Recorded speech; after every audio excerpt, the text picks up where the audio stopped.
He has wiped out by his grace through faith in Christ your every sin, past, present, future.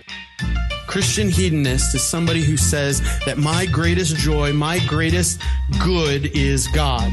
And therefore, I will pursue that joy and I will pursue that God above all else. So God's glorified and I'm satisfied. You are now listening to the Pastor Discussions Podcast. What's up, everybody? Welcome to episode number 64 of the Pastor Discussions Podcast. I'm John. And I'm Joe, and this is your weekly conversation on doctrine, faith, and the Christian life. It is indeed, and we have had a much less exciting week this week. Yeah, I would say that was a good thing, that is a at good least thing. for me. It is a good thing. Man, so what's been going on, man? Not much. It is my wife's birthday today. Happy birthday, Michaela. Yeah, so I ran to Lincoln yesterday to pick up her present, and I waited till she went to bed, and then I brought it inside. Did you give it to her today? Yeah, so I was feeling really bad this morning, so I didn't wake up before her. Normally I get up and get the girls going, but so she saw it before anybody. So I got her a nice bike, so that's cool. So a fun little story on contextualization. When we were in Missouri, we had this sort of inside running joke on birthdays. We call them self-glorification days, which I continued to do when I got here, and I realized that joke does not transfer so well when we come up here. It really doesn't. Came up to this context and this culture. It was like, people are like, why are you so against birthdays? I'm not. I'm just, it's a joke. So some people don't get your humor. Yeah. You've got, I'm surprised they got it down there. You've got East Coast harsh humor. Yeah, so. I know. It's just kind of in your face. It's not a lot of tact to it. Right. So it's just kind of like, I think people that get to know you, like, oh, they get it. Yeah. But other people are like, oh my gosh, he's mean. And that's sort of, that's kind of goes to that point too. Like, I mean, I spent a decent amount of my childhood on the East Coast, and then, we moved to the Midwest for a little bit, but yeah, it's just kind of like, it's interesting how you kind of you're shaped by the culture that you grew up in. Yeah. And I grew up in a couple different cultures, and so it's kind of interesting. You just adapted to the one you like the best. So. Exactly. With all of the impending gloom and doom of the weather around here lately, dude, did you see that video of that dam that broke?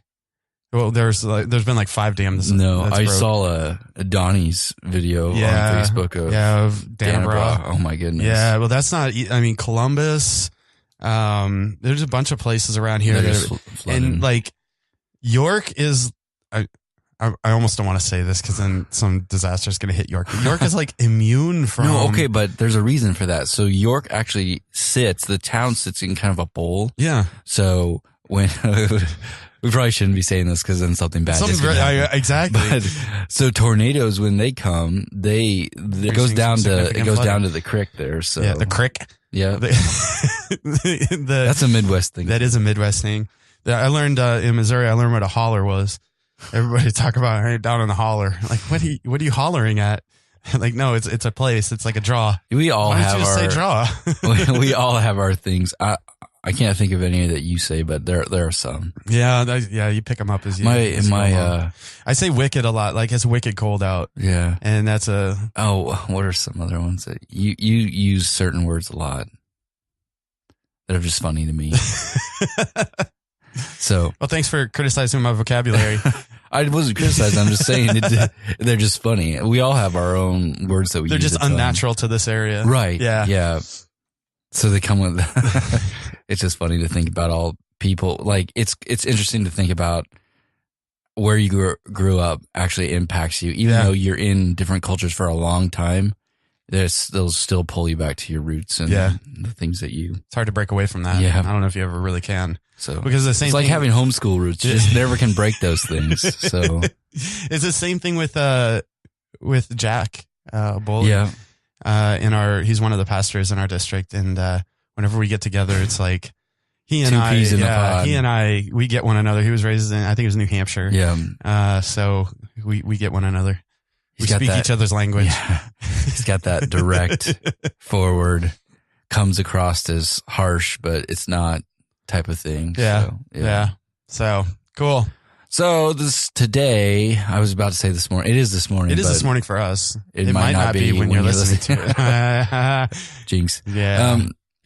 It's almost like we can finish one another's sentences. I'm not playing along.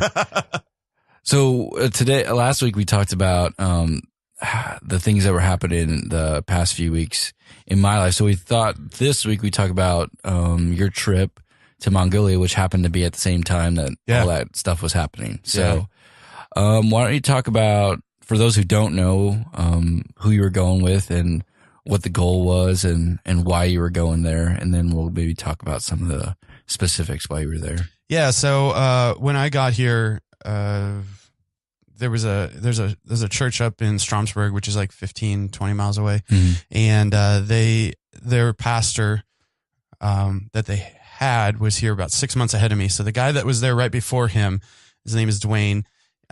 He came into town and he visited and asked to get together and grab coffee and talk to me about this ministry that he was working with, which immediately, like, my antenna go up. Especially when you're new. Yeah, especially when you're new, because you start getting bombarded with all these different ministries that want to get their hooks in you early. And anyway, he had left pastoring to go work for this organization called Training Leaders International. And basically what they do is 85% of pastors around the world have never had access to formal theological training. And so they take theological training to these pastors and give them sort of like a crash course in like a mini seminary type of thing. They train pastors to be better equipped to serve their churches and to equip their people to do the work of ministry. Maybe specify who goes to do the teaching on this. So because it's not just seminary teachers. Exactly. So the cool thing about it is TLI, Training Leaders International, heretofore referred to as TLI. It's much easier. TLI has a staff of people, which Dwayne went and joined their staff and was hired by them. And they're based out of Minneapolis, Minnesota. And they lead the trips, but they get seminary students, they get pastors, they get lay members of the church, they get elders to go with on these trips and actually do the training. Yeah. So, for example, in Mongolia, we had 3 classes. There were 3 of us that went, including the TLI guys. And so each of us had a class, and we all taught through the same material, but it was in 3 different classes.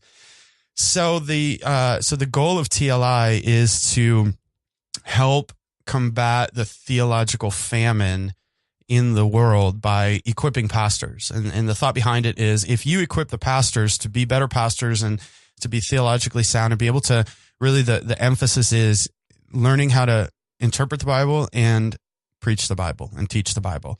If you can equip them in those 2 areas, then they're going to be more effective in their ministry, which is going to be more effective in growing people, in evangelism, in the church being the church in those countries. So rather than us from a different culture and context sending missionaries and living there and saying, hey, you need to do things our way, what we're doing is we're going and equipping them to be able to minister in their context more effectively, basically. So that's what TLI is, and that's what TLI does. So when Dwayne told me about this, I was on board immediately, because I'd been praying for ways to help train leaders and in some way that had to do with missions.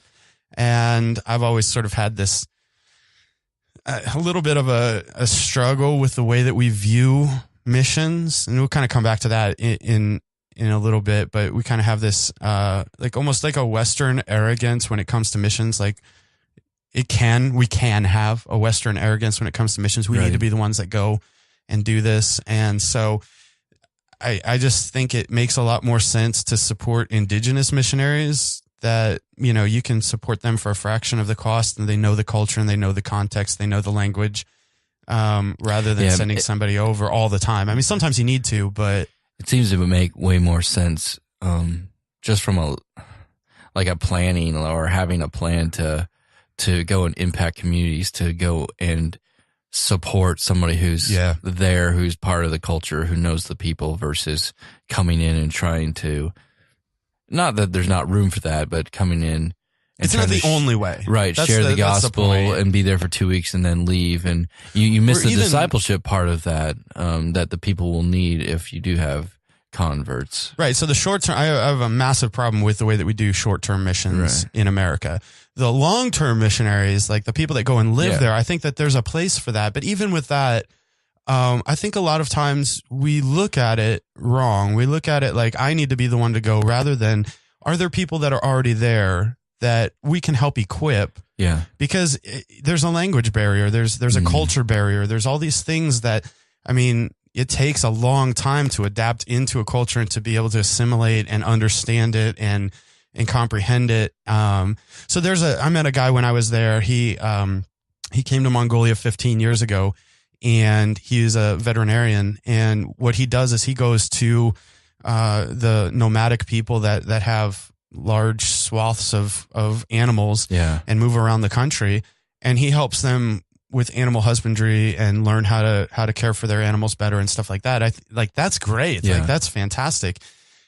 Things like that. And even with our missionaries that we send that live someplace long term, I think there's a place for that. I mean, thank God for men like William Carey and Adoniab Judson and all of those guys that went and took the gospel to places where the gospel had never been before. My thing is if there is a gospel presence there, if there is a church there, I think we do a lot better to align ourselves with that church and help that church, and that church is the main missionary effort in that country or that context than to go and try to reinvent the wheel. And so that's just sort of, So anyway, TLI it fit the bill with sort of that philosophy and everything. And it gave me a way to use this gift that God's given me of a seminary education to bless some other churches and help other leaders. So I got on board with it, went to Uganda a few years ago, went to Mongolia or Romania. And this is my third trip with them. Okay. So you went to Mongolia. So why don't you talk about your trip? I think one of the funny things, at least how it started, was hilarious to me. Oh my gosh. We had been going through a Sunday school class here on God's Will. Yeah. And one of our members had mentioned that he had talked about, okay, well, so say there's we were talking about God's revealed will versus just his will. So if Scripture is clear on it that you shouldn't do it, it's his will that you not do that. Right. And there's other things. And then there's other things that are just like, whatever you do. It's a toss up. Yeah. I mean, just make a wise decision. So when this was like 2 weeks before you left. Yeah, it was. This member had mentioned that, well, what if all the planes are like are just crashing and crashing and crashing, and like, is God telling you that you shouldn't go? And I'm pretty sure you answered no, not necessarily. Like, yeah, I was like, I was like, so I'm getting ready to go to Mongolia. So if I'm sitting in the airport and the plane stops working, is that God telling me to not go? Right. And then that happened. Well, not necessarily. And then that happened. So I was sitting there and I was supposed to fly out at like 11 a.m. Yeah. And they're like, yeah, you're not going to be able to fly out on this one. Okay, so mechanical difficulties. That was funny to me anyway. So it was a nut roll to try to get to tell us Mongolia. a little bit about your trip overall. Maybe some of the people you met and what you were teaching through, because I think what you were teaching through was actually really cool and something that all of us need to be thinking about as teachers or pastors, or even just people who read their Bibles. Yeah. Because it's important to read Scripture and to approach it with this biblical theology that you taught on. So why don't you talk about that a little bit?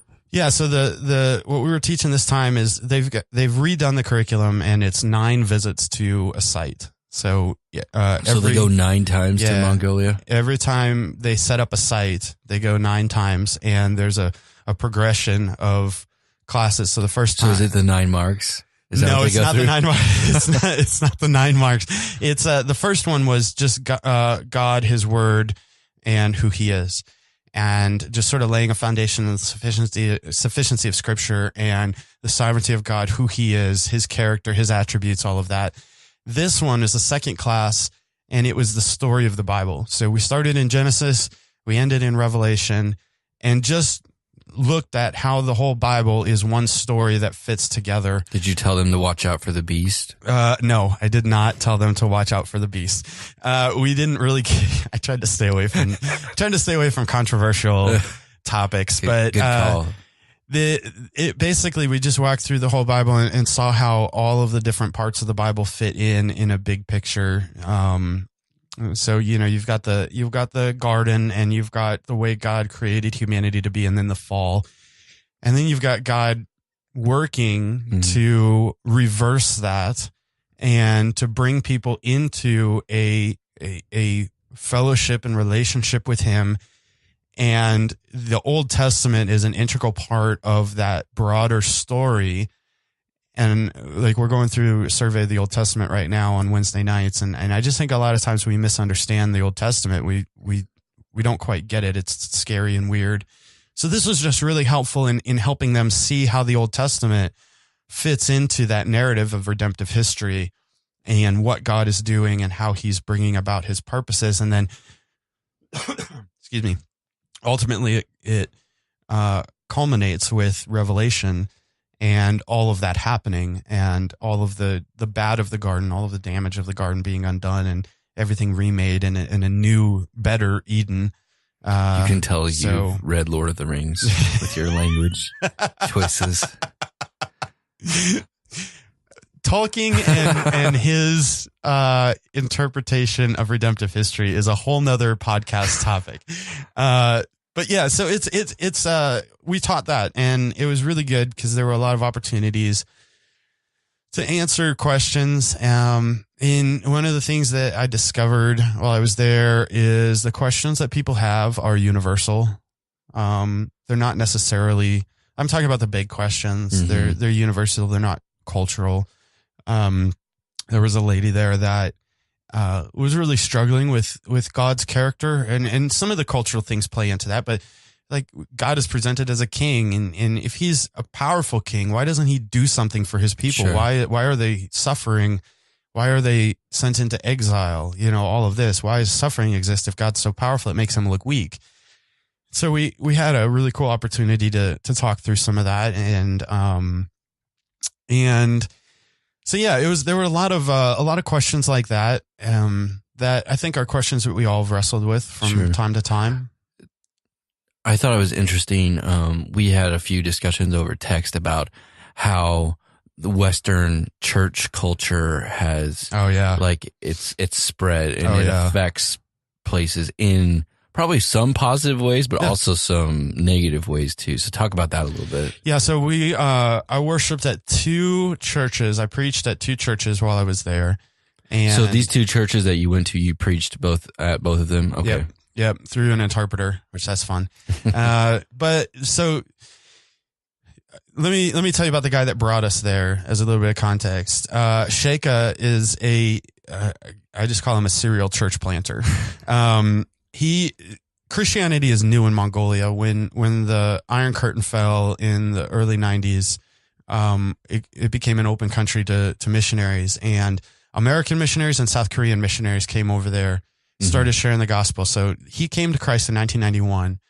So he was one of the early converts to Christianity, and he's from Mongolia. He's from Mongolia, yeah. And he started a ministry that basically plants churches. And so he planted. We were the first Sunday we were there, we went to his church plant that was celebrating their 1 year anniversary, and it was really neat to see the impact that's had. So there were some doctors that had come to faith. One of them was a trauma doctor who had received a national award, and she had come to faith within the last month or two. And Sheikha's wife was already meeting with her, and her goal, she told me her goal was not only to help her grow in her faith, but to help her use her job as a trauma doctor as a platform for ministry and sharing the gospel. And so so through that church planting, he's actually reaching a lot of lost people. And so he plants a church, he helps it grow, and then raises up leaders to hand it over to, basically, and then goes and plants another church. And so they were already scouting out the location for their next church plant.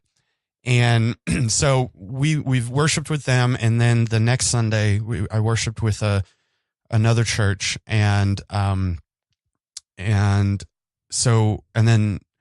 the first Sunday, let me back up. The first Sunday we worshiped with Shaka's church. I didn't preach at that, and then in the afternoon I preached at a different church. Oh, okay. And then the second Sunday I preached at another church in the morning. So all of that to say, like there's a huge Western influence that came with those missionaries, where you can see a lot of the practices that we have they're sort of uniquely Western. So I've been to Africa, and they have a long song time there and a long preaching time there, and it's just like it's different.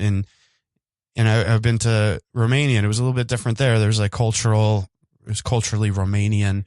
And this was culturally Mongolian, but you could just see a very strong Western influence in the music, in the way that they did their music, in their music selection, in just the sort of the way they did church. Yeah. So for better or worse, like I think it really made me think a lot about when we do missions, especially cross-cultural missions, the need to be careful in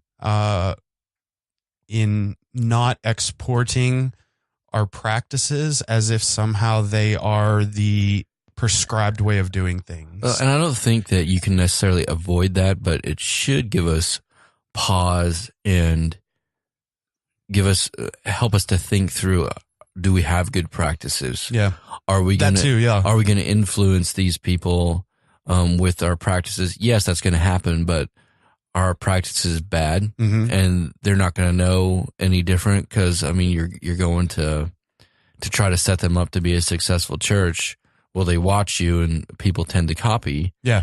So when you were talking about that, I was like thinking through: do we, even in our practices, and the things that we choose, are we thinking through what we do and making sure that those things, if somebody comes in and sees that, those are things that they want to see. Those are things that should be in church.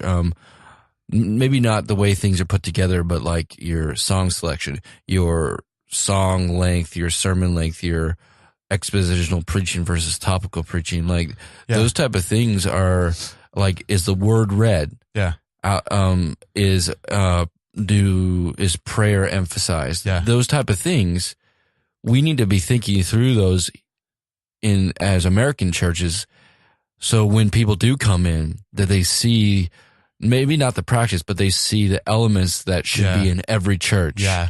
And then solid elements too in that. They need to contextualize those to their culture. We need to do a better job as missionaries to emphasize. You need to like not letting copy. them lead in that. Right. And that's one thing that I took away, was the emphasis on prayer in the church in Mongolia was much larger than here.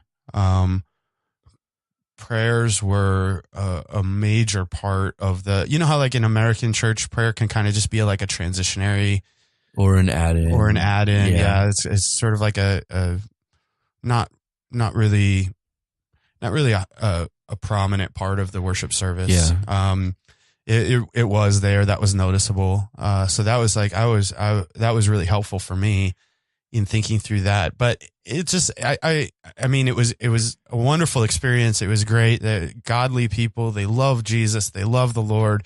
It was just really interesting for me to see the impact that Western culture has had, not only in like, presumably from the Western missionaries that went over, but from the South Korean missionaries that were influenced by Western missionaries in their practice. And so that was kind of an interesting thing for me to notice. It kind of gave me an opportunity to think about like why we do what we do. How far removed are we from what we see in the Bible? Like when we look at the early church and their practices, we don't see a lot of prescription, but we do see some description. So I think we got to be careful to not prescribe things in a worship service that the Bible doesn't prescribe, but we see descriptions of different elements.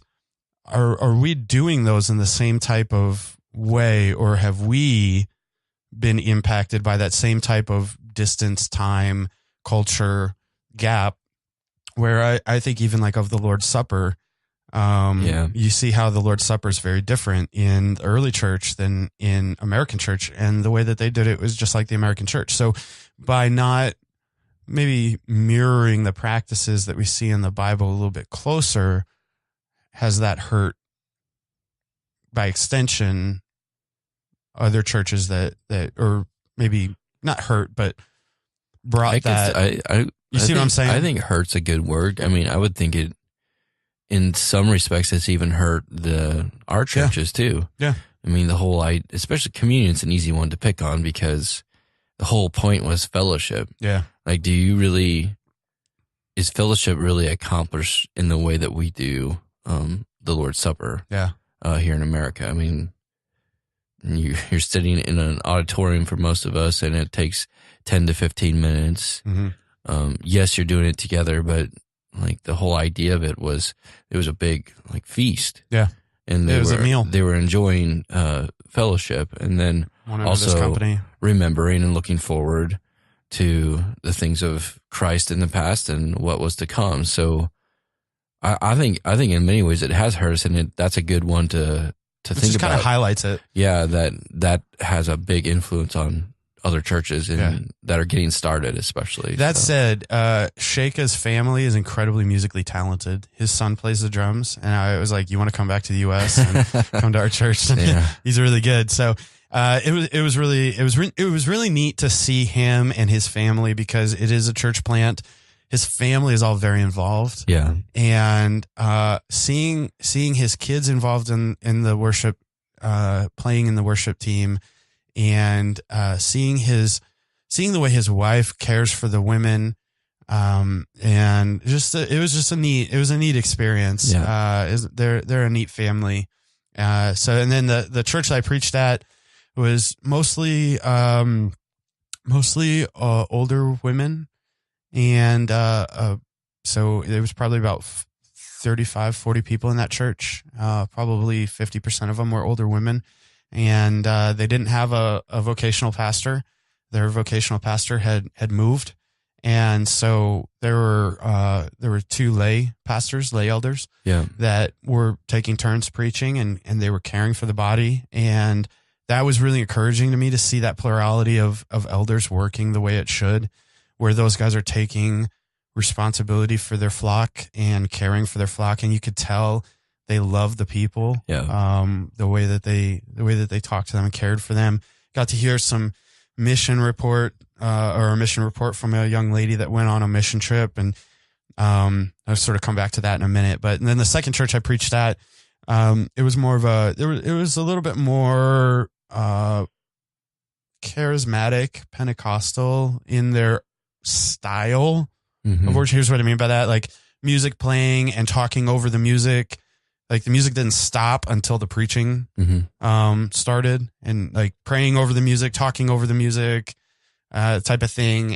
I was a little bit, so there's a language barrier there too. I was like sensory overload here. I don't know what's happening.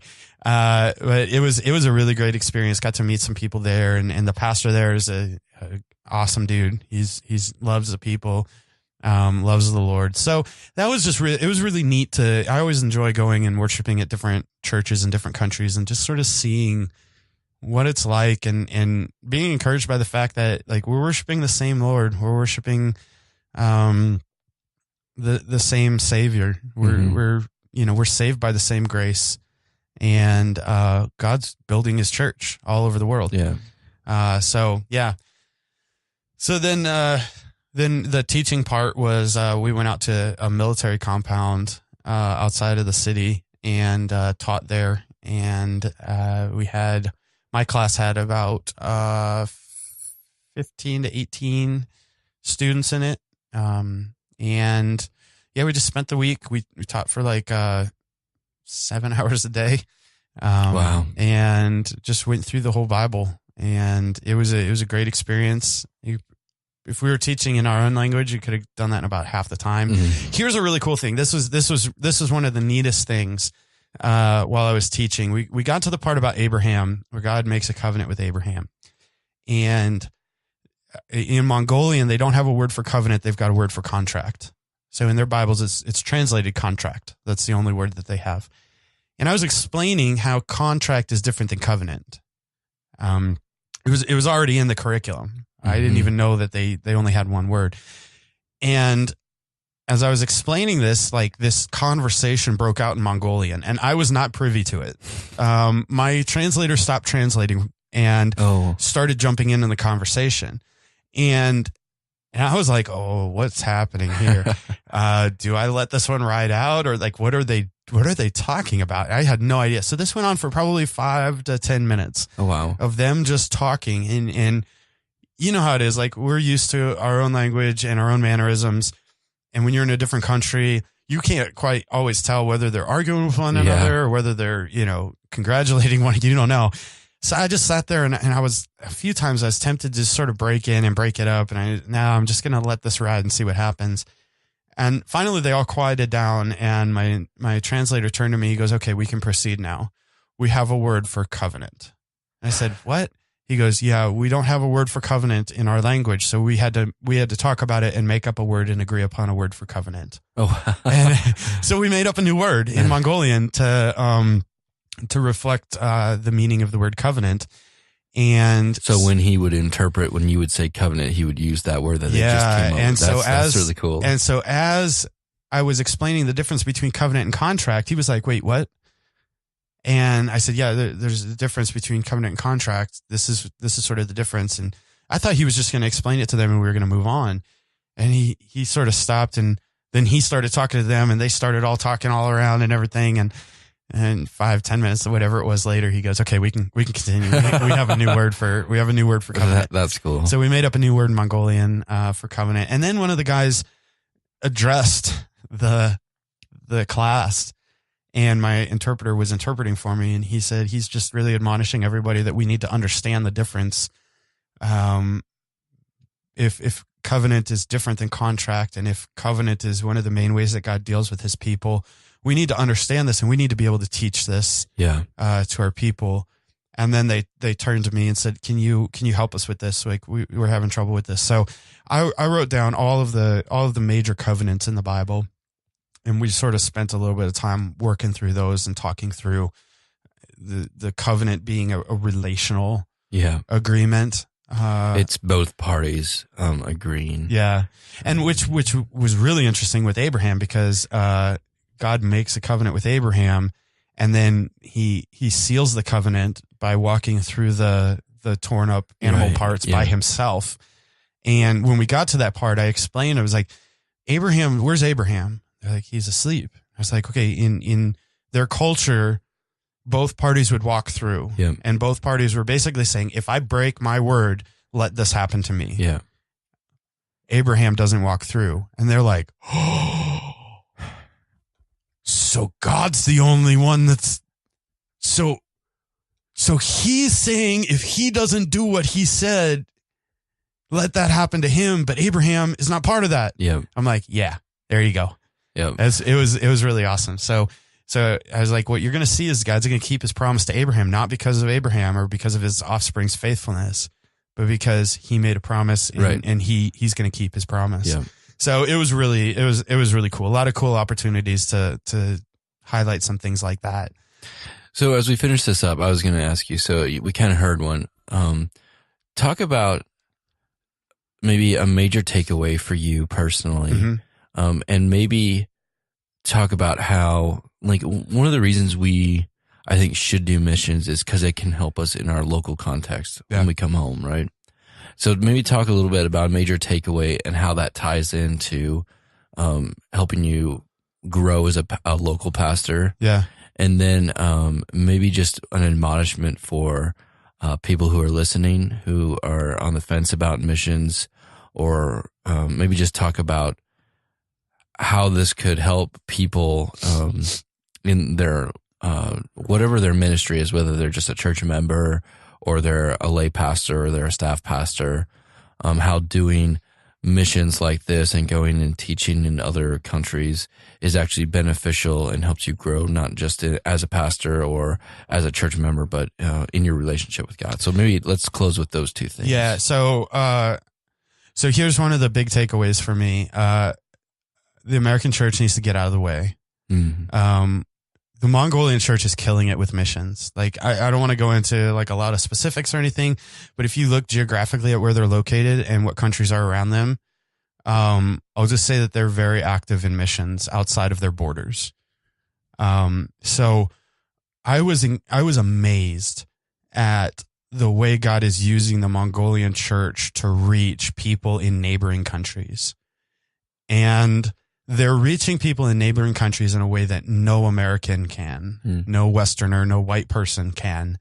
Because you go into those countries and you just stand out. Like, I mean, it's not hard to find the Americans wherever you go. We've got like a swagger.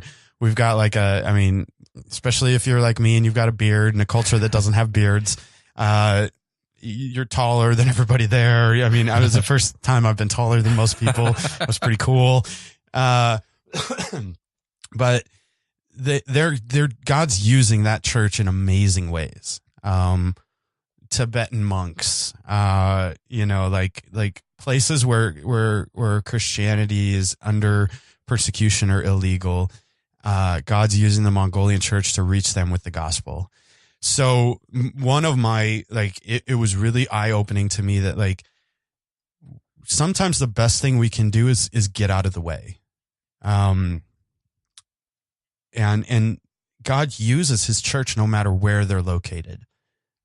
Every church or every church, I'm talking about like a national identity, like the Mongolian church or the American church or the Romanian church or whatever, has a role to play in God's redemptive plan. And it's not restricted to a certain geographic location. Yeah. So it's really encouraging for me to see how God is using the church in Mongolia to reach people, not only in Mongolia, but beyond the borders. And so I think that was one big takeaway for me. The other one was they were so thankful for the fact that people were praying for them. When I went to preach at these churches, I told them that. I said, this didn't happen on its own. Like, there were a lot of people that supported me and that have committed to praying for you guys. Yeah. And they were so thankful for that. They understand different aspects of the Christian life in a way that I don't know that we can. Things like suffering, being in need. In a different way than we think about it. In a different way than we understand it. Yeah. And so the prayers of people it wasn't a platitude for them. It was really meaningful. That was probably one of the best things that they could hear. And so I think every time I go somewhere, I learn something about pastoring from the pastors that I'm ministering to. Their care for their people, their love for their people, and even in a whether it's what would be relatively a bigger church or a smaller church or house church or something, their care for their people. And every time I go, I always miss being here. So it made coming home sweeter because I get to be with my people, like it was nice. But I take that for granted sometimes. Sure. So it was a good reminder for me of the blessing it is to be able to gather with our church every Sunday and see our church, see our people, minister to our people. So that was sort of the big takeaways for me personally. The final thing I'd say on that is so for the people that are listening that are sort of on the fence with missions, I think this is a really helpful understanding. You are either a goer or a sender. We're all involved in missions somehow. You're either a goer or a sender. if you're a goer, you're either a short-term goer or a long-term goer. If you're a sender, you're praying and financially supporting those that are going, praying for and financially supporting those that are going. Both of those are essential. Like, I could not have been able to go if it weren't for the people that financially helped me go or that were praying for me while I was there. And it wouldn't, I don't think it would have been as effective if those people weren't praying. So we all have a role to play in that. You know, like we're all called to be involved in missions. This is not just a church, like, organizational issue. This is an individual issue. So where can you be either supporting missions, whether that's through the local church or individually on your own, or where are you called to be going? And if it's a short-term mission, like, is it actually a mission trip? So what are some distinctives that we can see in our lives where God is calling us to go? I think a lot of people would agree with there are goers and senders, but most people tend to think that they're a sender. Yeah. And they'll financially support and they'll pray. If you want to go. If you want to go. Yeah. Okay. So I really think that's it. Like, if I didn't want to go with TLI, then God's not calling me to go with TLI. He aligns our will. He aligns our desires with his. Seek the Lord, or delight in the Lord with all your heart.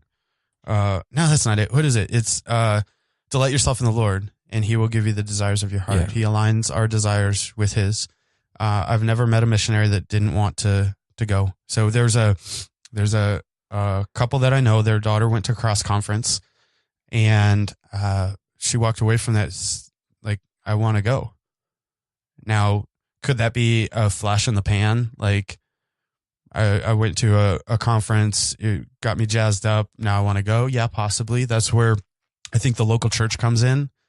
That's where your leadership comes in. So if you want to go, come talk to your leaders and they'll help equip you to go. So I think that's a great distinctive. I think there's a lot of people that wind up feeling bad that they don't want to do it, that they talk themselves into going. Yeah, that's bad. And don't want to go. Yeah. So if you're not being called to go and it's not a desire, and you're asking God to align then maybe he doesn't want you to go. He wants you to support and come alongside, but not go. So I think those are great distinctives. There's cautions on both sides, right? You can suppress a calling in your life and that desire to go because maybe it's going to take you out of a comfort zone. Yeah. But you can also, on the other side of that, talk yourself into going when God's not calling you to go. So I think that desire in the local church are two key things. God confirms your calling to ministry through the local body. You see that in Antioch in Acts. Paul didn't just randomly go out on missionary trips. He was sent by a local body that recognized that gifting and recognized that calling. And if you're not ready yet, they'll tell you, hopefully, if they're a good, solid church, and they'll help you get ready. But the desire has to be there too. I think it starts with a desire. And if it's a flash in the pan desire, it'll show. That's where that local church, that's where patience, I think, is important. So I think those two aspects, and I would just encourage people, like, get on board. Like, it seems like there's thousands of ministries doing thousands of different things, and they all want you to think that their thing is the best thing. Yeah. It's not. Find one thing that you believe in and invest yourself in that. Like, don't feel like you've got to be involved with 40 different ministries. If you've got a heart for people in foreign countries, then find a missions organization or a missions ministry that aligns with your vision and with where you believe God's leading you to, and get on board with them as much as you can and commit to that organization and say no to everything else. Yeah. That's fine. I don't get offended when people are like, hey, no, I can't support you. I'm supporting something else. Okay, great. But those people, this is just sort of like the power of that is there are people that supported me that they went all in on it. Yeah. And that was the only reason I was able to go. And I think that it's going to bear fruit in the long term. in a way that maybe sort of piddly here, trying to cross level that maybe couldn't do as much of an impact. Mm-hmm. So if you're not a goer, if you're a sender, then find something or somebody to get on board with and get on board 100%, make that your mission. Yeah. In supporting that missionary or that missions organization that's actually doing missions. That's the final thing, is make sure they're actually doing missions. Unfortunately, I think there's a lot of things that call themselves missions organizations that are not gospel centered. And I would agree with that, but I would say evangelism involves discipleship. So yeah, don't line yourself up with like somebody who goes and shares the gospel, doesn't have the discipleship connection that goes with. That's sort of what I'm talking about. The sort of, when we think of short-term mission trips in particular, we typically think of like a shotgun blast approach. You show up, you build a house, you try to share the gospel with a couple of people, you walk away, and there's no connection to the local church there. I think that's more damaging than helpful. Yeah. So yeah, we can talk about that some other time, but yeah, that would be what I would encourage people toward. Awesome. Well, now people should be caught up with our lives. There we go. So 2 weeks, 2 shows, 2 lives. I don't know. I can't come up with anything else. You're like soap opera. Now you're caught up. Here, so. These are the days of our lives. Oh man. So we're gonna do a quick bonus episode after this and review this CSB, or not CSB. Why did you say that? I don't know. ESV, Preaching Bible. So be sure to check that out, and then we'll be back next week. All right, so I hope you'll tune in then for the next episode of the Pastor Discussions podcast, your weekly conversation on doctrine, faith, and the Christian life.